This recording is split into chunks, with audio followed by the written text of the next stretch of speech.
The Troop is the greatest Nickelodeon show of all time, and easily the most underrated one. Matter of fact, I made a whole video talking about why The Troop was the most underrated Nickelodeon show of all time. And basically the short version of it, although I do recommend you go check out that video, no shameless self-promo here. The main reason I love this show is because of the nostalgia I have for it. This show used to be uploaded, I think, the first season on Netflix when I was back in like elementary school, and I used to rewatch this season over and over again. I loved it. I used to go on the Nickelodeon website where they had the thing called like the Troop Grid, where essentially you could go look up all the information on the different monsters that were canon to the universe. You could also look at the different technology and gear that they use, read up on their database and history. And because the whole show focused around hunting monsters and cryptids, you could actually go take pictures with like your family or friends or out somewhere and like crop monsters into the picture and act like, hey guys, I'm out of Maryland with my boy the Mothman, you know, stuff like that. But essentially this show was a kid-friendly version of the SCP Foundation. It was described by the writers to be basically men in black at a suburban high school. So that's what the whole sitcom show is based off of. And I loved it, man. This is a fantastic show. Absolutely amazing. Does not get talked about enough. And it's only really talked about by people because nobody knows the show exists. Even my other reviewer friends who know about Nickelodeon shows only have barely heard about it. It really only takes a YouTuber with no life, a grown man-child, to finally start deep diving into the series for people to actually know about it and remember it. Why the fuck y'all looking at me? So basically, because many of you guys in the comments had told me that you wanted episode by episode reviews, and secretly I was already planning on it, guys, but you reinforced it. Now I'm going to be diving into the show. I've watched the entire first season many times, so that's going to be a nostalgia trip, things coming back into my memory. But yeah, without further ado, the very first pilot episode is called Welcome to the Jungle. Which, by the way, do not take a shot for every time a pilot episode's been called Welcome to the Jungle. You'll get instant liver poisoning. I think even Power Rangers Jungle Fury had that as their pilot episode name, but I mean, they are called Jungle Fury, so I can't eat too much. So yeah, without further ado, let's get into my favorite Nickelodeon show of all time, easily the most underrated, which is essentially about a group of teenagers in a secret worldwide organization called the Troop, who hunt down monsters and cryptids and save the day from people facing chaos. Let's get into it.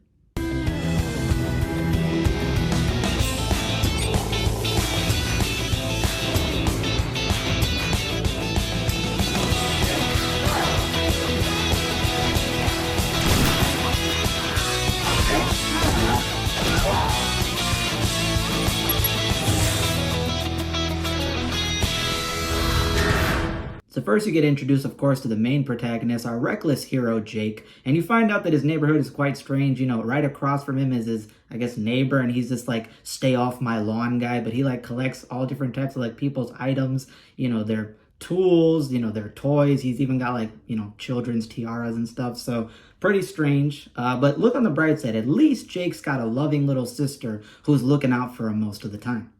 Once they label you something, it's hard to shake it. You can overcome anything, Jake. I believe in you. Really? No, I just thought people say that on TV. Okay, well, shit. We'll take what we can get. As much as his little sister rags on him, you can tell that Jake really loves his sister, and one of his acts of showing how much he loves and cares for his little sister is the fact on how he stops the bus, which is running off because she was late, from basically halting and letting her get on. And you know how he does it? Yeah, he starts chasing after it on his skateboard, vaults on top of the bus, gets in the driver's face, and then causes him to hit the brake. No, I'm not bullshitting you. That's actually how bro does it.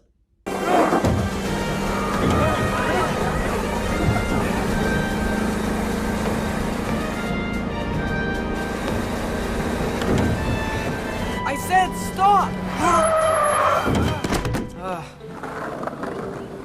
If the bus driver did not have fast and furious handling, if he did not take the F1 training course, this would not just be the pilot episode, this would be the finale episode, all right? You would have just seen a chalk outline of Jake with that yellow caution tape, all right? We could have lost my boy.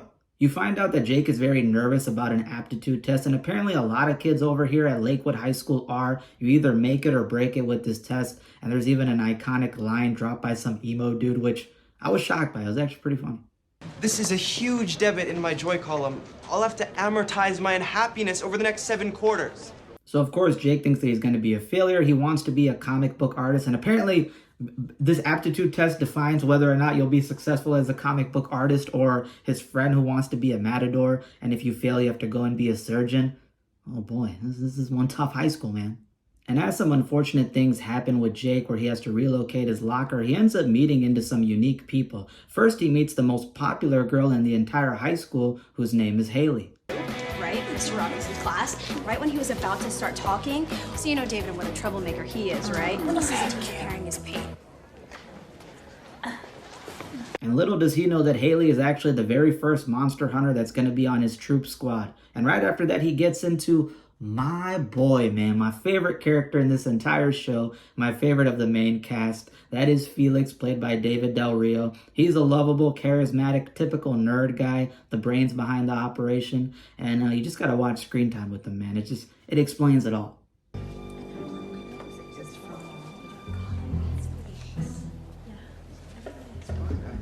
Over here, science friend. Jake, you just won the lab partner lottery. You can take your A++ to the bank. Here's some rules. I really didn't ask to be. Hang on, I'm still talking.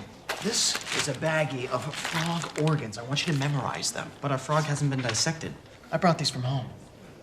You see, I am that good. As you can see, I am driving this train, and what I expect from you are the 3 L's. Loyalty, listening, and ladies. Comma advice about. After this, Jake basically gets pulled aside after meeting these dudes by Mr. Stockley, who's a member of the faculty. And Mr. Stockley reveals that the aptitude test for Jake was not exactly a failure. You see, he may think that he did not do well, but he was actually doing that and some other slight tests to figure out if Jake would be a wonderful candidate to join the troop, a secret worldwide organization, kind of like the kid-friendly version of the SCP Foundation, Men in Black, where teenagers are recruited to hunt down cryptids and monsters, capture them and take them down, so that way people don't experience, death, destruction, and chaos. They try to keep everything under wraps and under secret. And he sees that Felix, this nerdy guy, and the most popular girl in school, Haley, are in fact members of the troop, specifically his squad. Mr. Stockley even gives the grand reveal that the base of the troop, where all the headquarters and stuff goes down, is right underneath the school as the gymnasium floor opens up and shows the containment cells for the monsters.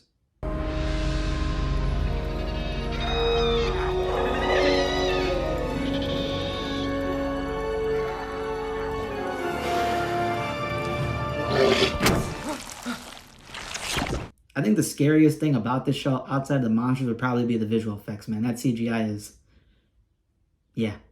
late 2000, early 2010s. You also find out that the way to get into this base is in the supply closet, which is not that glamorous, all right, not that cool, but understandable. Most people who see a bunch of kids walking into a supply closet think that they're probably smoking up ganja or getting into some hanky-panky, so it's a good cover-up. But when they do actually get down there, I'm not gonna lie, it's just pretty fucking cool.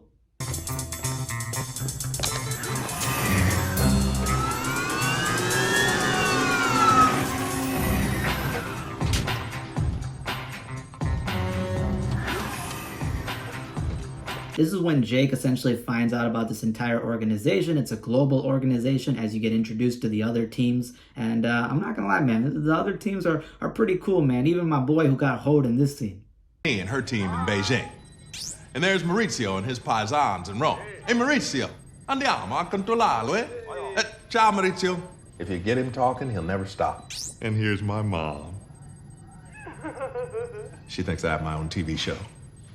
And we'll be right back. There's also one of the most out-of-pocket scenes I did not expect coming, where essentially Jake is listening to hip-hop music in his room, reading the Troop Monster Manual, and there's a page called Monsters versus Commies.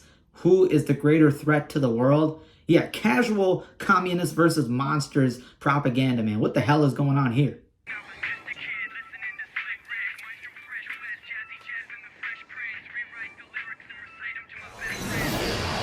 You then get into the main bulk of the episode, which is essentially that there's a creature on the loose that's turning people into stone, which started off with the neighbor's wife.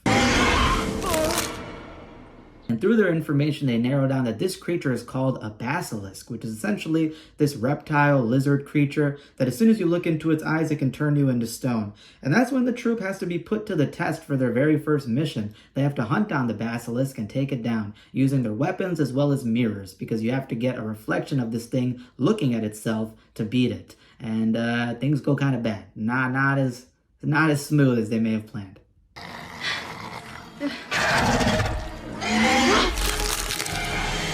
Although you shouldn't really worry too much because, of course, Jake is that reckless hero archetype. He's pretty good with the action. He is the muscle of the group. And after showing off some of his skills, well, you find out how his recklessness plays out. And it actually ends up being pretty cool, pretty badass.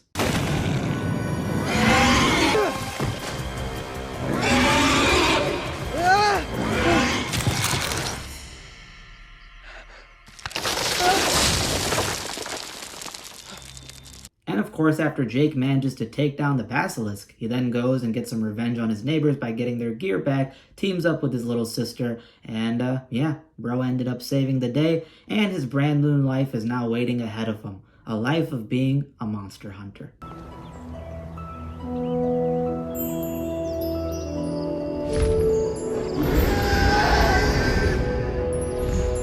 So yeah, overall, this very first pilot episode is just introducing you into the troop. You get introduced to the characters, obviously. You get introduced to Jake and his whole situation, how he's obsessed with monsters, wanting to be a comic book artist, getting into the other characters, Haley and Felix and Mr. Stockley. Sort of world building. You get some nice world building involving the troop, how it's a global worldwide organization, some of the different tech that they have, some of the different creatures that you might run into, which gets expanded more as the season goes on. And even later on, you might encounter some human villains. I don't want to spoil too much, but I remember my bro. I remember that dude, all right, Mr. Gus. I'm waiting until it gets to him. And overall, this episode was, you know, what you would expect for like a Nickelodeon pilot episode. It's a little all over the place. It's a little choppy, but it gives you the general idea of like what you could expect, how the characters are going to be, what you're sort of looking forward to in terms of the action and the plot. And it only gets fleshed out and better as the season goes on. I remember they get more streamlined, they get more focused ideas. I could be wrong, maybe that's my biased memory, but I'm going to find out sooner or later. So overall, this episode was pretty good. I'd probably give it like a 7.5 out of 10. It's a pretty good one. It gets you introduced, and I think the good stuff is yet to come. If you guys like this content, a free way to support me to see more of the Troop episode reviews, as well as just, I don't know, supporting me, liking my dimples, I don't know what reasoning you got, but hit that subscribe button, hit that like button, and comment down below. What are your thoughts about the Troop? Do you remember the pilot episode? What are some of your favorite episodes that you guys remember or may look up on Google just to see? And let me know down below, you know, do you guys want to see more of the Troop? Do you love it as much as I do? Am I putting you on for the first time and you want to get into it? You know, all those things you can let me know and comment. And I appreciate you guys for supporting me. The very first video I did on the Troop, you know, did extremely well. I don't know how well these are going to do, but it's like a passion project of mine. I want to dive back into my love for the show and re-experience it. I'm not going to lie to you. Even though the first episode was a little choppy, I was cheesing ear to ear. I was so happy that I got to re-experience it. I'm very blessed for that.